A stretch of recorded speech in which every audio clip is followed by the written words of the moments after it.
Welcome to the True Crime Cult. Enter at your own risk. Ha ha ha ha ha.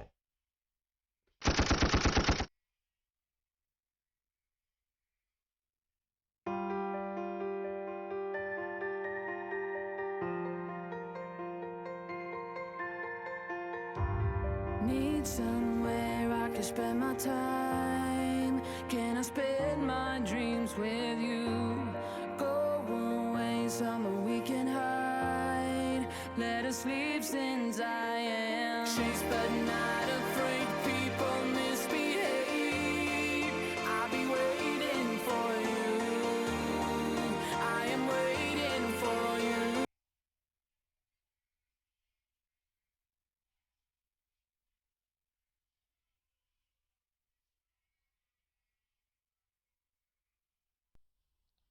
What's up, guys? What's up, guys? We're going to be getting into a video today by Strange Suspicion. And if you guys want to, please go to her channel, hit the like button. And first things first, my wife just got me this condenser mic and a stream deck. And it's been brought to my attention that me doing a voice changer sometimes during my videos is a little bit irritating to some of my subscribers. I've seen a lot of YouTube content creators that do use the voice changer once in a while, because a lot of their subscribers like a little change up once in a while. Now, if that's not you, then that's fine. And I do love all my subscribers, but at the same time, this is my channel. If I want to use the voice changer once in a while, I have a right to do so. And yes, I listen to my subscribers as well. And there's a couple of them that say they don't want to subscribe to my channel because I'm using a voice changer. Well, I've heard a lot of different YouTubers who use a voice changer during their live streams, and they have like almost 250,000 subscribers compared to my 2,000 subscribers.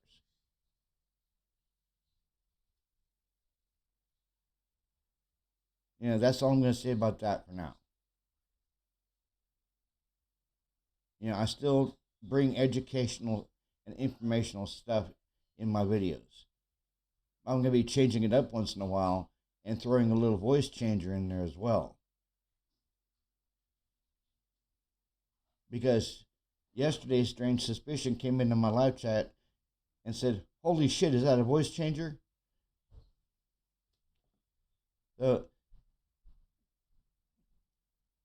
She liked when I used the voice changer.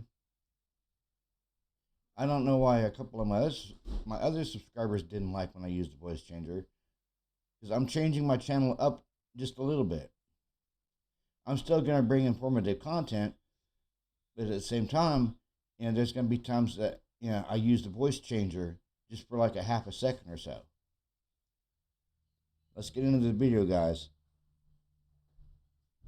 The opinions and speculations presented in discussions about true crime are based on available information, public records, and individual perspectives. They do not constitute factual claims or legal conclusions.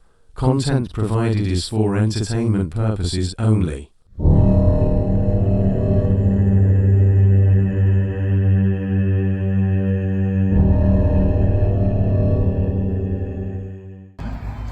Shit, out of your stuff?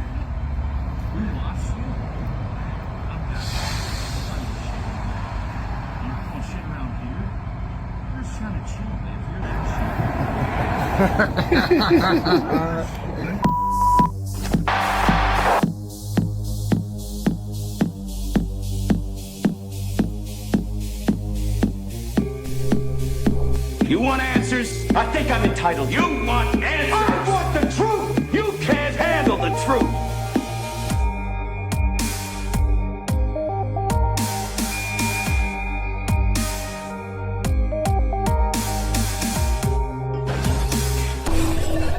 Order in the court! Hey guys, welcome to Strange Suspicion. If you're a paid member or subscriber and have been here before, hey guys, welcome back. If you're new here, I hope that you'll like this video enough to push that subscribe button, that like button, and share your views with us as a community. Let's do that with curiosity and not disrespect, guys, okay? So many of you have sent so many incredible comments, and I just wanted you to know that these comments, they touch my heart. Each and every one of you, all your kind words builds up this channel and makes me more excited each week, Mondays and Thursdays at 4:20 p.m. Eastern. If you guys can meet me here, that would be great. I'm happy for you to watch my video at any time. And I'm happy to read your comments, whether or not you agree with me. I will approach your comments with respect and curiosity. I mean, it's not a popularity contest, guys. No creator knows more than another creator. No viewer or no subscriber or anybody knows more than anyone else. The only people that know what really happened in this case, once again, is Kaylee, Maddie, Xana, Ethan, Bethany, Dylan, and whoever did it. If you're not one of those people, I encourage you to read other people's comments and consider their thoughts, because they're just as valid as anybody else's. I see the justice system in our country failing, like on a regular basis. It's not okay. There is a case right now of the Kansas City 3, they're calling it.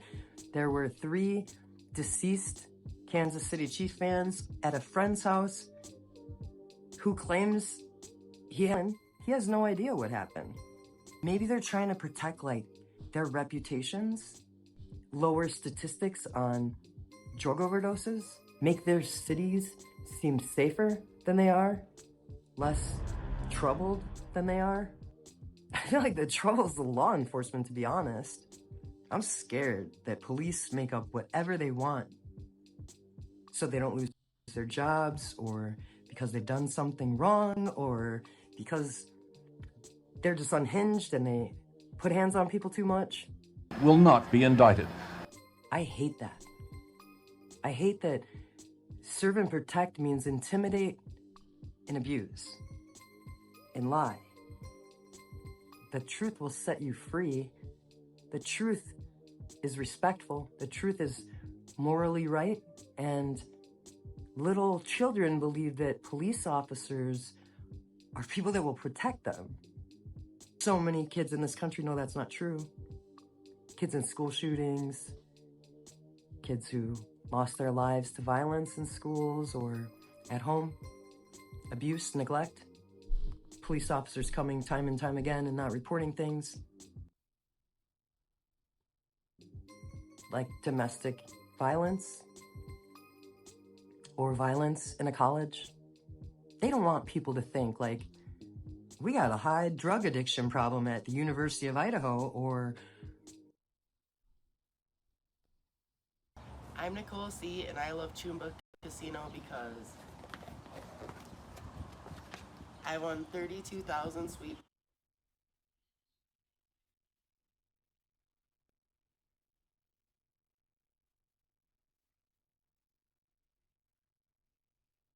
we aren't safe to walk around at night in Moscow, Idaho.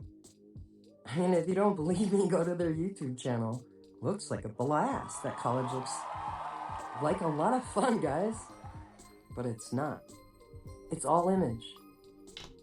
I feel like the image of Moscow, Idaho is... I don't feel like you can ever, after this case, ever trust law enforcement. I don't think, like, hiding evidence from some... I agree with her 100%. After this case, I doubt you're going to ever be able to trust law enforcement there in Moscow, Idaho. Someone's lawyer is morally just. I don't feel like they have any idea what they're doing. And these people are in charge of our lives. They decide fate of a lot of people. And they're working like a fluid connection with one another, like a completely blended organization, like all for one, one for all. You don't want to be on a camera, you probably should leave. But generally, we can't see very well farther back in the courtroom. So just so you're aware of that. So my connection with all this is obviously Ann Taylor is being bamboozled. She's being tricked. We have been on this case and active and seeking discovery and reviewing discovery, meeting with experts and working the case since the day we were assigned this case. So with that said, there's still plenty to do. And I want to talk a little bit specifically about that. In a case where there is the potential for a death penalty, we're looking at two tracks of trial. We're looking at the innocence phase where there's tons of witnesses and a lot of things that happen. And if there is a guilty verdict, we immediately go to a sentencing phase. That's up to the jury what happens there, but both parties have to be ready. Guys, the woman down here, Ashley Jennings, she's the brains behind the prosecutor. She's the puppeteer behind Bill Thompson. Because a lot of the court orders has her name on it. I've seen maybe a few with Bill Thompson's name on it, but a majority of them have Ashley Jennings' name on them. To proceed forward. So we don't get the luxury of focusing on our case, the state's investigation, our own investigation solely. We focus on that. We are working on that, but we are required to begin our mitigation case. That's what it's called, the penalty case. We are to put on mitigation. We are guided by the ABA standards, American Bar Association standards, in capital cases. That's what this is. A death penalty case is a capital case. And we're guided by those standards. And they tell us that as attorneys, we must investigate every aspect of the case in the innocence phase. We must meet with our client regularly, which we do. We must engage in experts and understand the issues that are coming, which we are. The American Bar Association guidelines in capital cases say we must hire a mitigator and there must be a mitigation investigation. We hired a mitigator, probably one of the very first people we contacted. And so that has been ongoing for 13 months almost as well. We have not been sitting back and waiting.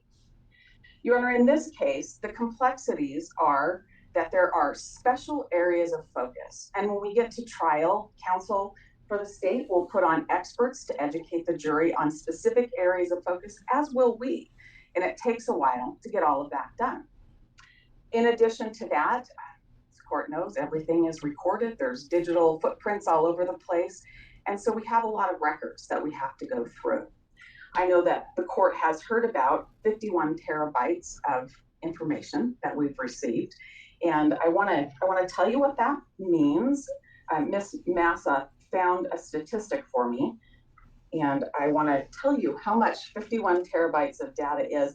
And she found that. She was looking at Dropbox.com, and 51 terabytes of our discovery, to put it in perspective, 1 terabyte can hold 250,000 pictures. 1 terabyte, and we have 51 of those. Or 500 hours of high definition video, and we just have one of those. So 500 hours times 51, or 6.5 million document pages. And that's equal to 1,300 filing cabinets. And we have 51 terabytes, not just one.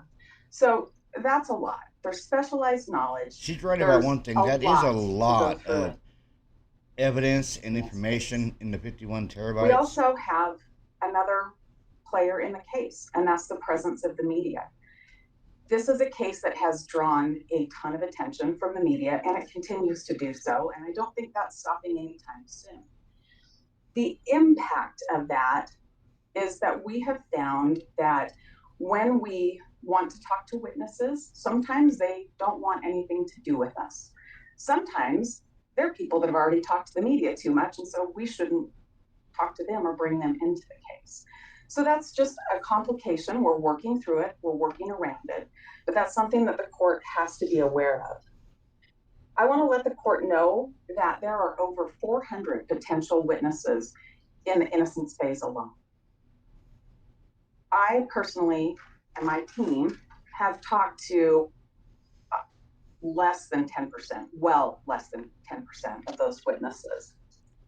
In the mitigation phase, our mitigation expert has been actively working the case. We've all been working alongside our mitigation expert. There are still well over 100 people left to try to contact and try to interview. And let me back up and explain what we do with mitigation. We are to learn Brian's life story. We are to go all the way back to before he was born and learn his life story. We have to be prepared to talk about that in different ways. But it's not just a life story. We're required to go 3 generations back on each side, mom and dad. Yeah, that is a lot of witnesses. 400. And going back 3 generations in Brian's genealogy, maybe they're looking for some type of mental disorder back in his genealogy. But if they're trying to get him off for temporary insanity, isn't that kind of too late?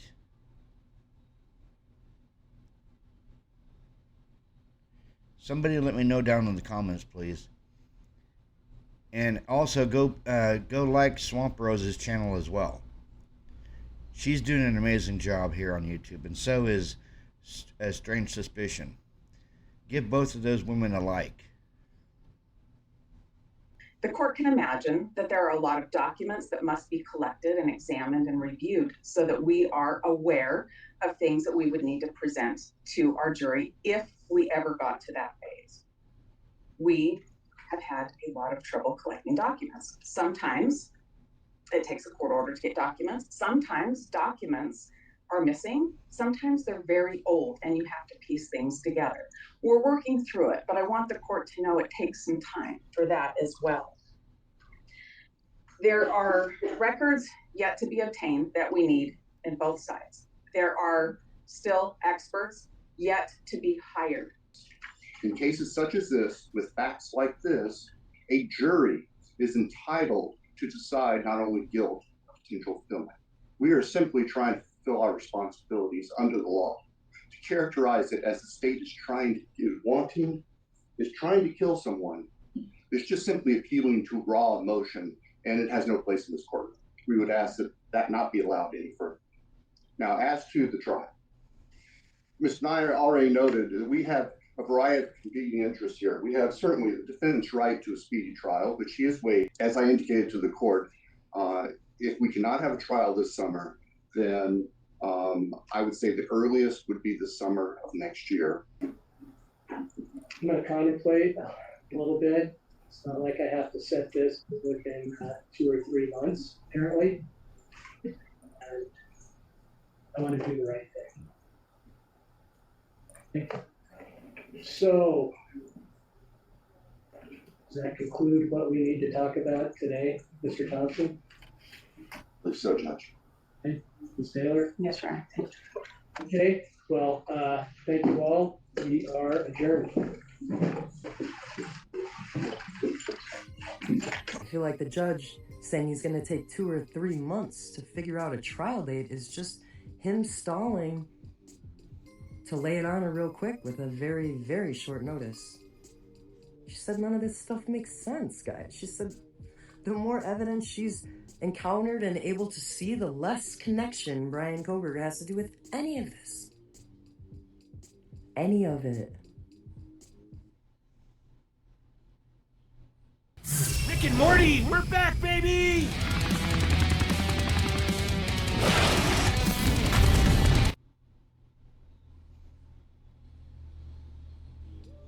Come on. Just because it's Bluetooth connected to something? Have you guys ever turned on your Bluetooth? I encourage you to do it. Turn on your Bluetooth right now and see what you can connect to. I did it. I connected to my neighbor.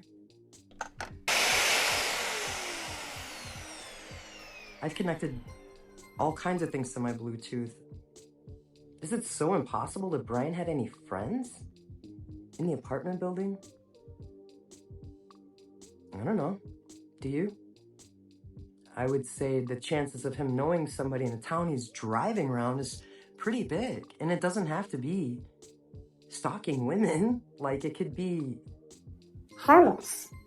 There's not much to do there. And yes, he was up late, but we don't know what he was doing for work or what paper was due. We just know that he was a student and he was in a car and he was driving around Moscow. I don't know what to think about any of this, but I can tell you that that hearing was bogus. Super bogus. Sealing of all this stuff, all the way up to A, B, C, D, E, F, G, H, I, J. They can't even see any of that? Why? Why can't we know about it? Why do we have to know everything that incriminates somebody? Is that innocent until proven guilty? I'm asking you, Sus Gang, Strange Syndicate, Insanely Suspicious, Unpaid Subscribers and Visitors. How does that make any sense? I don't feel like it does. And justice is supposed to make sense. Truth is supposed to make sense. If they had nothing to hide, why is everything sealed? Precisely. I've been asking the same damn questions for the last 2 months. Why are they sealing up everything? Just like Strange said here, A, B, C, D, E, F, G, H, I, J. You're sealing up everything.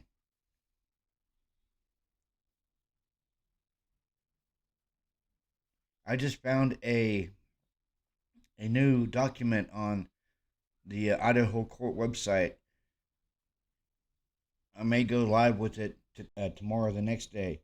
But there's a document sealing up TikTok, the TikTok information from Xana's phone. You know, it's sealing up the search warrant for the TikTok information from Xana's phone. And just like the video I played yesterday from Chaos Sector, and go give Chaos Sector a like as well, because they're on top of their crap too. That Emma Bailey picked up the Jack in the Box order. Actually, you know, she walked into the Jack in the Box in Pullman, ordered the food, and then dropped it off at the crime scene, setting up the 4 a.m. timeline. Yeah, the whole timeline, guys, is sus. It really is. It's sus. And why did the FBI go to that Jack in the Box? And the employees there gave a description of Emma walking into the store that night to purchase the Jack in the Box and pick it up because she was the DoorDash driver, allegedly.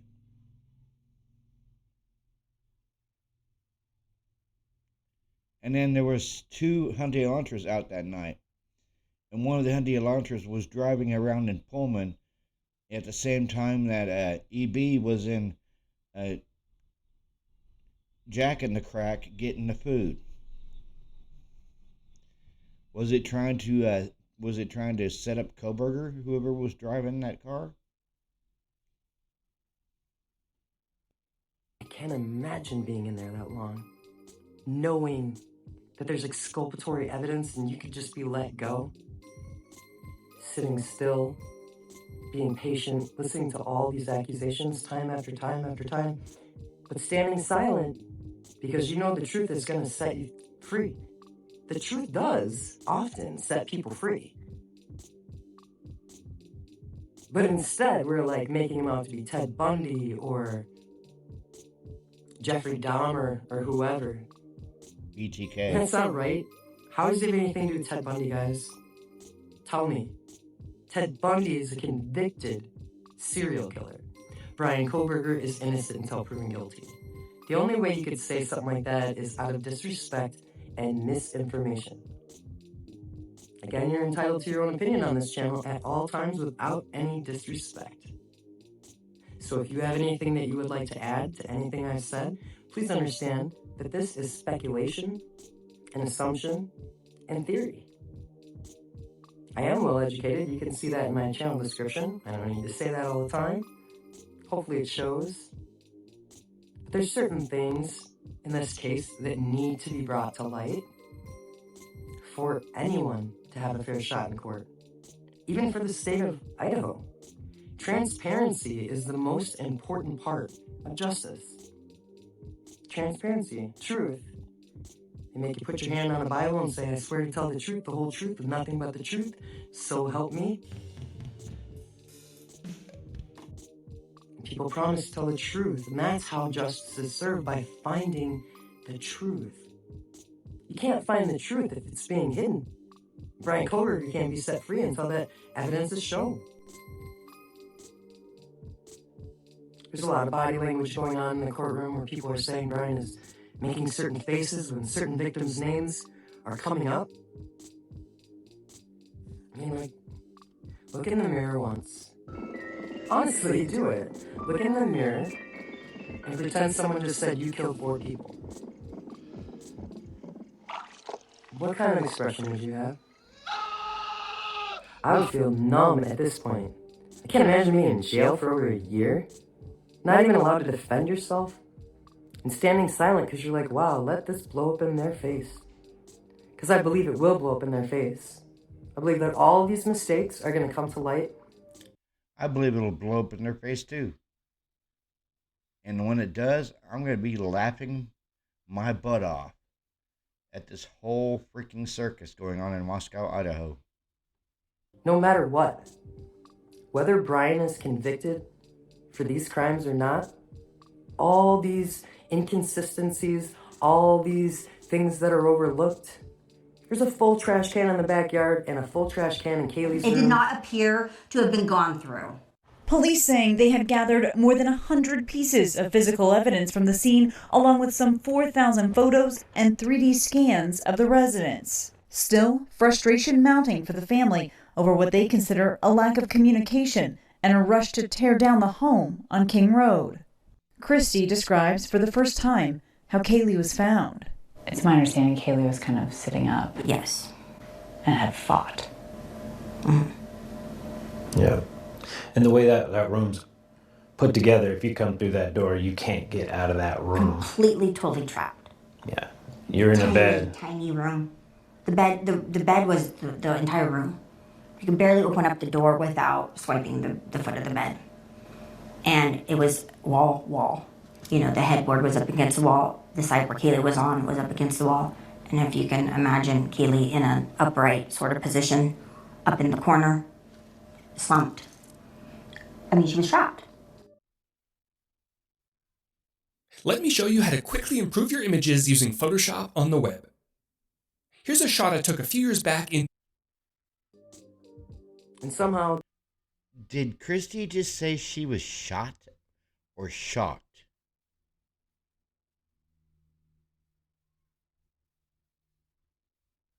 The bed. And it was wall.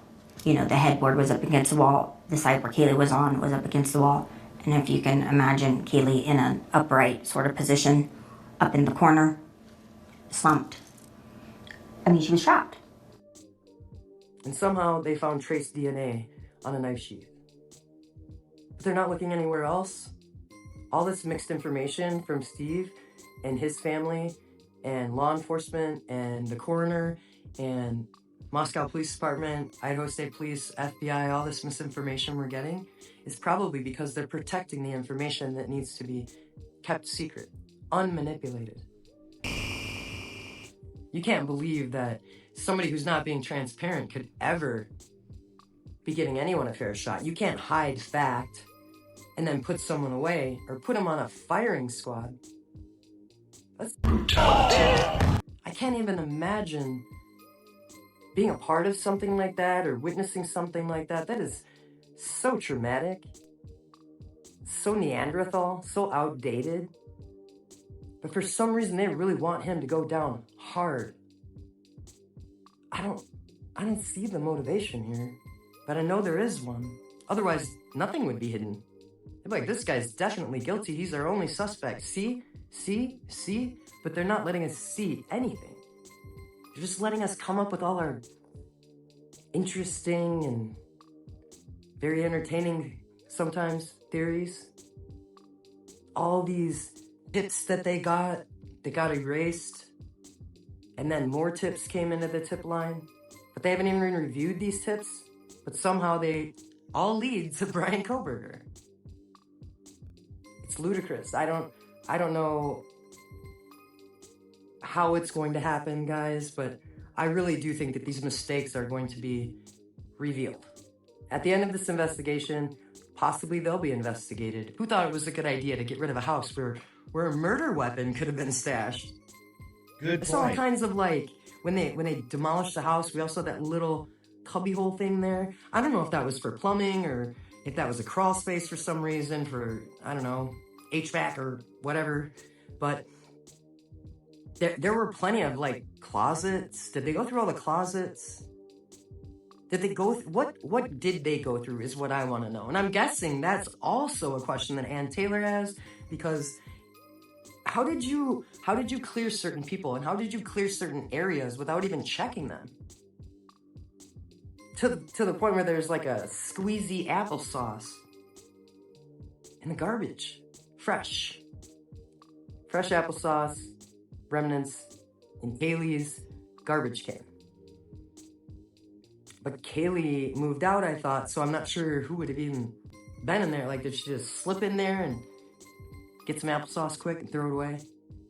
Why didn't they check her room? Isn't that where the dog was? How do we know who put the dog away? Must have been someone the dog was familiar with, because it wasn't barking. Dylan thought that they were playing upstairs with the dog, so I don't think it sounded like it was in any distress or worried about anything. Perhaps somebody was in there with the dog who knew the dog. I know he's been cleared too, guys, but Jack D, he is quite a character. He's like probably under a gag order like everyone else. Like I'm Jack D, 6 months after Kaylee was gone, got a new girlfriend. Kaylee had only been gone 6 months, and he already started dating somebody else.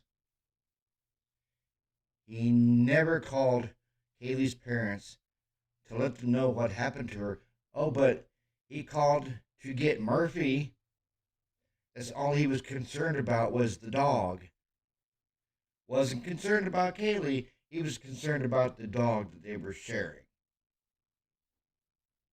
hoping Adam and Jack Showalter, if that's him in the hoodie, I hope they're subpoenaed and they're under a gag order, because I haven't heard anything. Like, what did Adam hear? Who did he hear it from? Maddie? And what was said?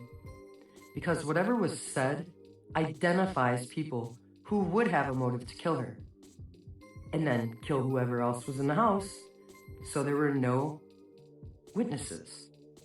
But not without a lookout, not without a driver, not without a plan. And if you were a criminologist, or you're about to be a doctor of criminology, guys, it's so much school. Even in the spur of the moment, I don't think anybody can forget all that education and leave such an obvious touch DNA print. Maybe it's going to be found in the 51 terabytes of information and video that she hasn't seen. She's seen parts of the video, she said, but she hasn't been given the whole thing. I would think they left out the most important part. And that's pretty frustrating. For Brian, for Ann, and for the rest of us who believe in justice.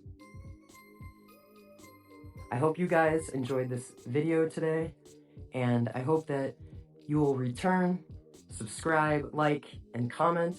Please share this video, and know that I appreciate each and every one of you, and remember to stay suspicious.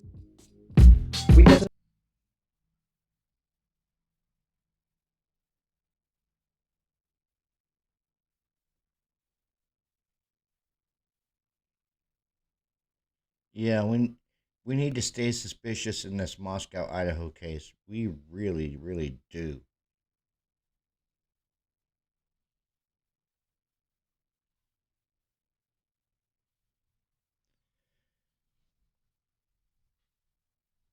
She had a lot of very good and valid points. I am so glad that she's one of my main supporters of my channel.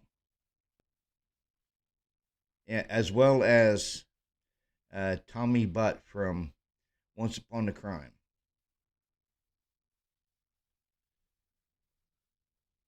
But like she said, when you come into the comments, keep the comments civil and respectful. And I saw a few of your comments stating I need to quit smoking. I'm in the process of that. My doctor told me I could smoke lights and lights only for now. Yeah, he wants me to go from full flavors down to lights, down to ultra lights, and then eventually quit.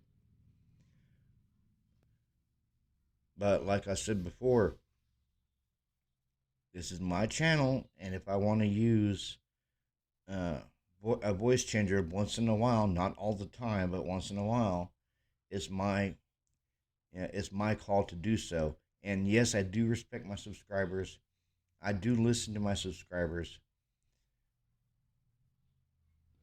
and I will continue to bring informative and insightful videos. Just once in a while, you may hear me on a voice changer for like a specific video.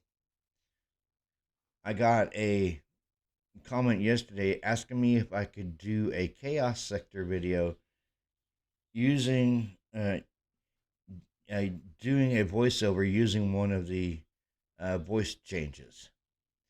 I'm not sure I want to do that to chaos sector because I respect them a lot. But please, like always, like, comment, and subscribe to my channel. If you want to become a member, go ahead and hit that join button because I'm going to be going to members only lives here in the next week or so. So if you want to watch my content, you got to become a member. I'm not going to do members only lives all the time, maybe like 3 days out of the week.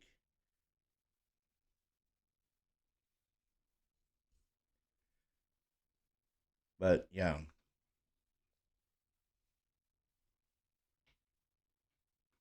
I do love you. I do love you all, my subscribers, my members, my non-members, and I give thanks to God for me still being here.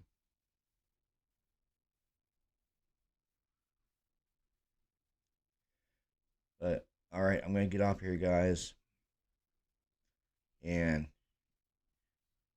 y'all keep it witchy. Have a good night. And remember, hit that bell notification for any new uploads. And thanks for some advice from my subscribers about the voice changer. But I'm going to keep using the voice changer, just not all the time. Maybe like once in a while or once in a blue moon or something like that. But I've seen a lot of YouTube channels on YouTube where the content creator does use a voice changer. Like I watch... this is a shout out to JD from NY. He's a wrestling podcaster. I watch his content sometimes, and he has well over 250,000 subs, and he uses the voice changers sometimes in his wrestling podcast. But my dream is to get up close to where he is sub-wise. I'd be happy if I got 100,000 subs, or at least 30,000 subs. All right, you guys have a good night and peace. When you're not here, life is insufferable. Don't be a stranger, even.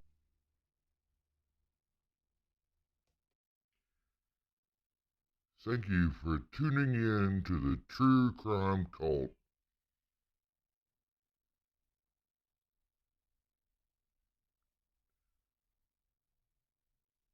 Please come back if you dare. Ha ha ha ha.